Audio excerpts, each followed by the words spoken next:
don't make no sense. Welcome to another Rocky Rant with my daughter Sarah, who's so beautiful.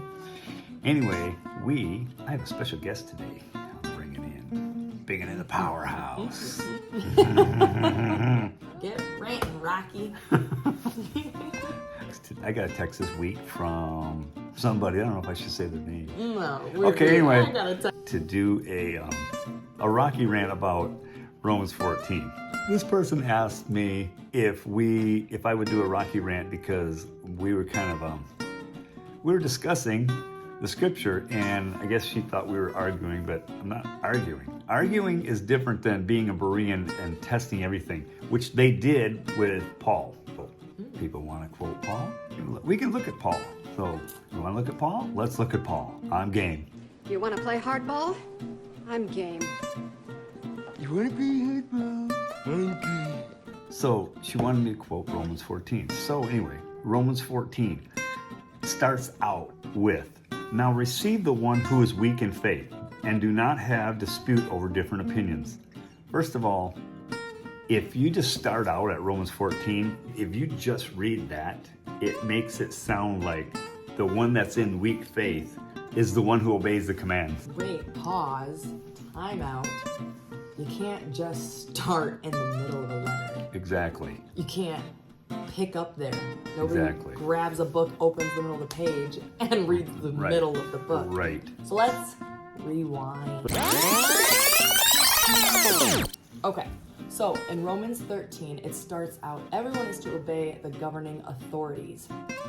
And basically, they were saying whoever resists the authorities is resisting what God has instituted. Mm-hmm. So the whole chapter is talking about you don't want to be scared of getting rebuked or punished. Obey the law. And what is the law? The Torah. The Torah. In verse 9, for the commandments, don't commit adultery, don't murder, don't steal, don't covet, and any others are summed up in this one rule: love your neighbor as yourself. Love does not do harm to a neighbor. Therefore, love is the fullness of the Torah. This is talking about the ones who are strong in the faith, not the ones that are weak in the faith. The ones that are strong in the faith are the ones that obey the commands. And remember, Romans 13, it's all one continuous letter.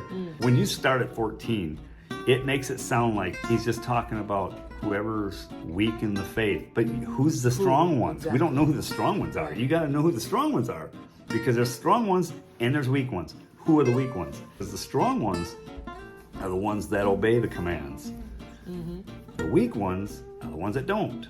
Yep, so in chapter 13, it says, let us live properly as people do in the daytime, not partying, getting drunk, not engaging in sexual immorality and other excess, not quarreling and being jealous. So he is addressing the group of people, the congregation, and telling them this is how the strong live, is obeying Torah, Right. not quarreling with each other, getting along, not engaging in sexual immorality, and so on and so forth.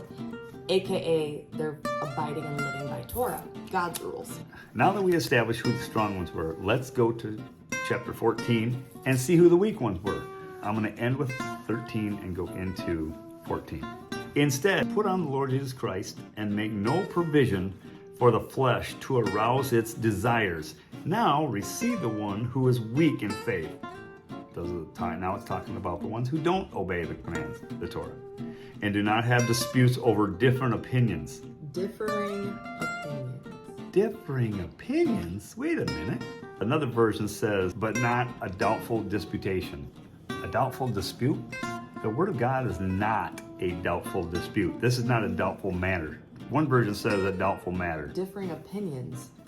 Differing Yeah. opinions. You don't get an opinion. Can I not murder? You don't get an opinion. Right. The complete Jewish Bible says, but not to get into arguments over opinions. A lot of people have an opinion that, we can eat pork now. That's not an opinion. That's a command that's in Leviticus not to do it. That's not an opinion. Just like don't murder. Gotta be somebody needs some killing. It's Exactly. not an opinion. Or stealing. You don't get to decide if you are going to abide by that or not. Exactly. That's a command. That's not a doubtful dispute. That's not a, gee, I wonder if I should steal. I wonder if I should kill. I wonder if I should eat pork. It's not a doubtful dispute that they're having here. Which, likewise, the feasts said to remember the feasts. You don't get an opinion in that. Exactly. He said, do this for the generations to come, and anyone who wants to join, the foreigner joining you. It's not an opinion. You don't get an opinion. Here's the problem I have with just starting in chapter 14. It starts out, listen to the way it starts out. As for one who is weak in the faith, welcome him, but not to quarrel over opinions. One person believes he may eat anything, which Christians always say, well, we can eat anything now. So they assume that makes them, they're the strong ones in this conversation. Because it says, while the weak person eats only vegetables. They'll assume that that's talking about the Torah observant people that obey the commands, that say we shouldn't eat pork. That's not the weak ones. The strong ones are the ones that eat according to Leviticus, what God says to do. When he's in chapter 13, when he's talking about those who are strong in the faith, we're talking about people who have been obedient and know the word of God. And living it out. Exactly. Versus people who are new to the faith, they're weak in the faith. Someone who's new to the faith still has a lot to learn. You got a lot to learn. Again, we're not talking about unclean foods. God's already made it very clear what foods are clean and acceptable to eat, and what animals and creatures and things are not considered food. So in the context, he's not talking about kosher versus unkosher anywhere here. Right. Not talking about a pork sandwich. Definitely not talking about a pork sandwich. Okay, verse 5. One person considers some days more holy than others, while someone else regards them as being all alike. He who observes a day as special does so to honor Yehovah. Also, he who eats anything eats to honor Yehovah, since he gives thanks to Yehovah. Lord, can we just pause and say, we already knew the feasts, Sukkot, Passover, all of these have already been set apart. So he's not talking about the feast days of the Lord, and who has an opinion to observe it and who doesn't have an opinion has an opinion to not observe it. That's not what he's talking about. Here, he's talking about some people fast, some people don't fast. There's meat that's been offered to idols, and someone says, yeah, you probably shouldn't eat that was offered to that was bought in the marketplace, that was offered to an idol. These are different arguments that have nothing to do with changing God's appointed times, what God has set in stone. This says they're not arguing whether we should obey God or not obey God. I'll tell you what he's not saying in verse 5. One person esteems Christmas as a good day, or Easter as a good day, and another one esteems the feast of the Lord as a good day. It's not what he's talking about. None of his disciples, or even Yeshua himself, never, ever celebrated Christmas, or pagan Easter, or sunrise service. That's all sun worship. It's all sun worship. So whether we live or die, we belong to the Lord. Indeed, it was for this very reason that the Messiah died. Pause. Did Messiah die so we could eat a pork sandwich? No. Or sausage and bacon for No. breakfast? Is that why he really died? Okay. Indeed, it was for this very reason that Messiah died. Pause again. Did Messiah die so we could go on Easter egg hunts? Nope. Did he die so we could chop down a tree and bring it in the house and sing Kumbaya or Oh Christmas Tree? Absolutely not. Okay. Kumbaya, he said. Oh Lord, Kumbaya. Remember, he started out in chapter 14. They're having an argument about differing opinions. What day people should just take a fast on, who's eating just vegetables. These are arguments amongst themselves in a specific congregation to a specific group over their specific disagreements. You drop down to verse 20, it says, do not, for the sake of food, destroy the work of God. Everything is indeed clean. That's not talking about pork sandwich. That's not talking about eating Bacon. crocodiles or bacon or Squid. rats or rodents or anything like that. It's talking about everything that's listed in Leviticus as clean. but it is wrong for anyone to make another stumble by what he eats. It is good not to eat meat or drink wine or do anything that causes your brother to stumble. I got a question for you. So if you really care about your brother, Israel, they're our older brother, they stayed. We went off. We're the prodigal son coming home. If you really care about your brother and you sit there and say, hey, I can eat anything now, I can eat pork and everything, don't you think that's going to cause your brother to stumble and go, I don't want to serve your God. I'm not going to listen to you. So if you're really trying to convince your brother that Yeshua was the Messiah, you're not going to do it by saying, hey, we can eat anything now. We can violate the Torah. 1 John 3:4 says sin is a violation of Torah. You can't just say we're going to violate Torah and yeah, we're okay now. We can do that now. That makes no sense. So if you think that is talking about pork or bacon or ham or anything like that, anything unclean, let's just go to Isaiah 66 and read what the future prophecy is for them that eat that stuff. Isaiah 66:15 says, for behold, the Lord will come in fire, and his chariots like a whirlwind. His anger in fury. Major! And his rebuke with flames of fire. For by fire will the Lord enter into judgment, and by his sword and all flesh, and thus slain by the Lord shall be many. Those who sanctify and purify themselves to go into the gardens, following one in the midst, eating pig flesh,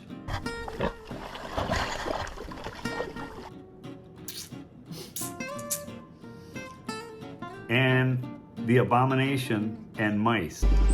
Hungry for blood. Hell. Shall come to the end together, declares the Lord. So to sit there and say, oh, he don't care if we eat pork anymore. I had somebody tell me one time, when Jesus comes back, we're gonna have a pork sandwich with him. That is not gonna happen. That's fake news. That I guarantee you won't be doing. I think it'd be a good time to bring our special guest in, don't you? As my sister always does when she gets excited. Hey, special guest, come here. Come over. Come to my house right away. Come over. Come to the front door of my house right away. Jody Sellers, everybody. Get ready to hang on to your hats. All right. I think it's important that when we address these issues, that we have some cultural context. And I think there's huge cultural context as I've studied that I found out that in a lot of circles, there's a lack of studying.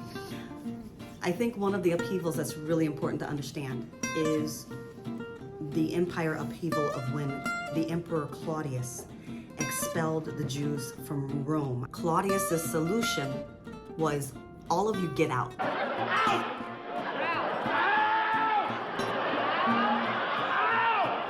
And therefore the Roman congregation lost their Hebraic connection. Because if you tell me to get out and I'm a Jew, I'm taking my Torah scrolls with me. I'm taking this. You read Shaul's letters, when you put it back in the context of trying to get these believers, now that the Jews are back in, and they're like, hey guys, we're back with the Torah, a lot of people would think that maybe the Gentiles went back to eating unclean. There is this prohibition against eating food that is sacrificed to idols. But when you get to a meat market, you're not going to the temple of Aphrodite or Zeus to buy the lamb. You just are buying it in the market. But someone who was a former idolater and knows where the meat from Aphrodite's temple winds up in the market, you would easily have a problem with believers buying meat from that vendor, because that vendor is a temple of Aphrodite vendor. These are a lot of the semantics and subtle things going on in the cultural background, that you have people that just read what Paul wrote and they say, see, you should judge me about whether or not I eat something prohibited in the Torah, as opposed to that might not even be the argument. the argument is, I know this meat comes from a temple that's sacrificed an idol. Now, am I participating in the temple meal? No. Am I participating in the temple ritual? No. But my conscience doesn't bother me. It's just meat now. Versus another person, maybe a former temple prostitute, who is like, I won't even eat the meat of that meal that I used to eat anymore. Now that I have the Messiah and I'm living a clean life, you don't want to eat that meat. You don't know what they do after with the other parts of the animal. You don't want that. And Paul's trying to get people to coexist together with their differing opinions of this clean meat they're eating, and get them to fellowship in peace together. I bring that aspect in because it's no accident that it was out of the Roman congregation that eventually you have, years later, the Roman Bishop Victor, Pope Francis has appointed Angelo de Donatis vicar for Rome, who says that they've learned a new way to honor the Messiah, resurrecting from the dead. You liar! And why should we remember it along the lines of Passover? You have, years later, Polycarp, the disciple of Yochanan, John, who goes to Victor and says, the Eastern congregations are still keeping Passover. And Victor says, well, our fathers taught us a different way.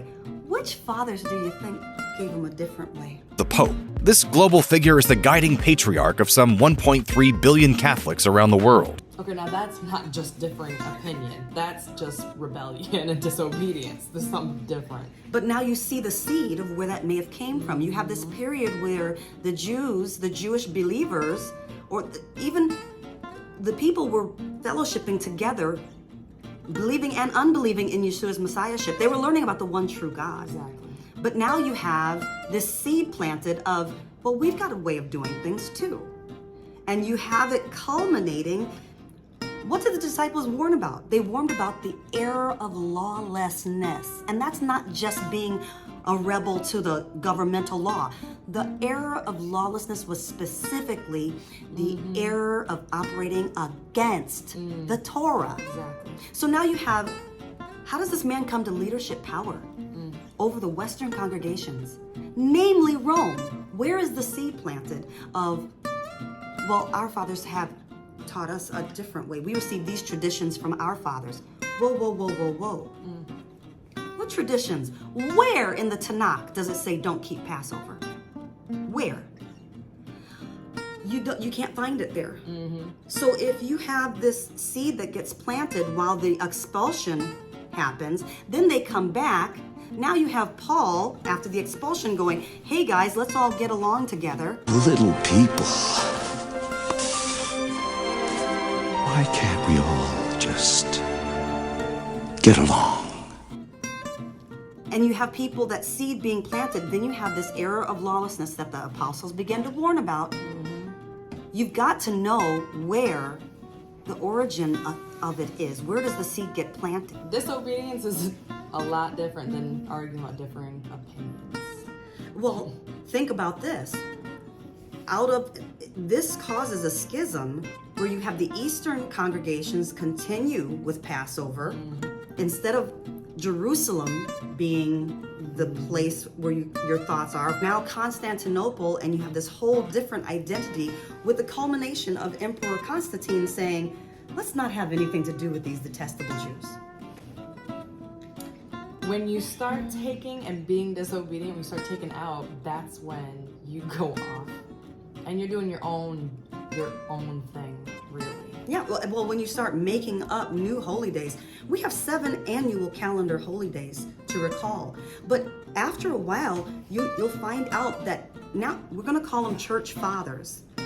But these men were supposed to be loving a Jewish Messiah. And instead, now you have men who are literally railing against everything Yeshua kept. Exactly. All of the holy days. John Chrysostom, they called him the Golden Mouth, wrote multiple sermons as the season would come for Passover, he would write multiple things against the people in his congregation going and celebrating or observing any of the holy days. How do you get that far away from a Jewish Messiah? And you see biblically in the scriptures, 40 years after the Messiah had resurrected and gone back into the heavenly realm, 40 years, the disciples still managed to fellowship and celebrate the holy days in the temple where sacrifices were going on and where believing and unbelieving Jews were assembling to honor the Most High God. Exactly. So we don't have Paul in chapter 14 coming and telling us, guys, just get along. Some people want to obey, some people don't. It's fine. Don't argue. That can't be the not context. Talking about that. And if it is the context, we have a big problem.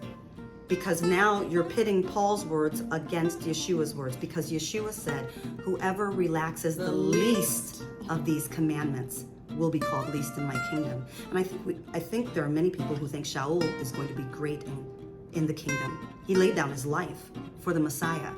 So there has to be a context that we're not understanding. And if the context is that Paul was telling people, you can eat what you want, you can do what you want, then that puts his words in direct opposition to Yeshua, who said the great people in his kingdom wouldn't relax the least of these commandments. And that's a problem. In opposition to God. God is the one who gave the commandment. Yeah. Don't be scared. Thank you. All right, Sarah, anything else that you want to say? No, that was a mouthful. That was. Well, I hope that helped. Remember, we try to do everything in the light of Torah. And always remember this. Context, context, context. We are not disputing or having our own opinions about what God gave us as right. There is one lawgiver, and that is God. There's one Torah. That's it. And the truth shall set you free!